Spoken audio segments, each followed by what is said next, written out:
Hi, I'm Sarah from Knitting-and.com. In this week's flower loom tutorial, I'm going to show you a very simple technique that has quite a dramatic look. This technique is called triple winding, and it creates a very informal looking flower. You can use this technique with rayon straw, such as I have with these two pink flowers, or yarn, as I have with the blue flower in the centre. I'm going to be using a Studio 12 multi-fleur loom for this tutorial, but you can work this technique on any flower loom.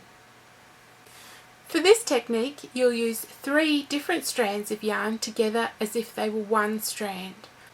I like to use 3 strands of the same colour, but there's no reason that you can't use 3 totally different colours together. Take your yarn and wind the loom with all 3 strands together, as if you were using a single strand of yarn.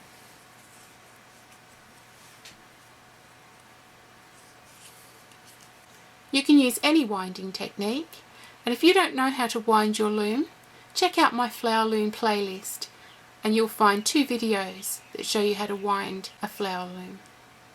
I'm going to wind around my loom 3 times each to make a really bulky flower. I'll just do that and show you what it looks like. I've wound round the large pegs 3 times, and you can see that this loom is getting quite full. So to stop the yarn from popping off the pegs while I wind around the small ones, I'm going to hold it quite tightly in the centre with my thumb. I've now wound my loom 3 times around the outside and 3 times on the smaller pegs.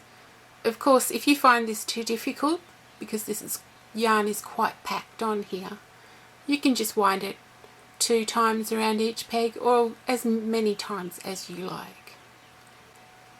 To finish off your flower, cut the yarn a little bit longer than you normally would for stitching the centre. You'll need to leave about 6 inches or so more, because these flowers are so bulky. And then stitch the centre of your flower using whichever technique you like.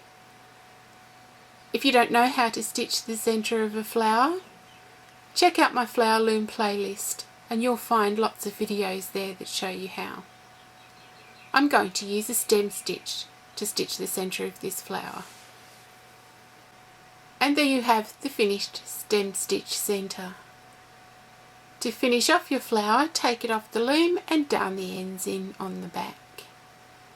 Of course, you can use absolutely any centre stitching technique that you like. These flowers would look especially nice with a satin stitch centre worked in a contrasting colour. If you enjoyed this video, please subscribe, leave a comment, or share it with your friends.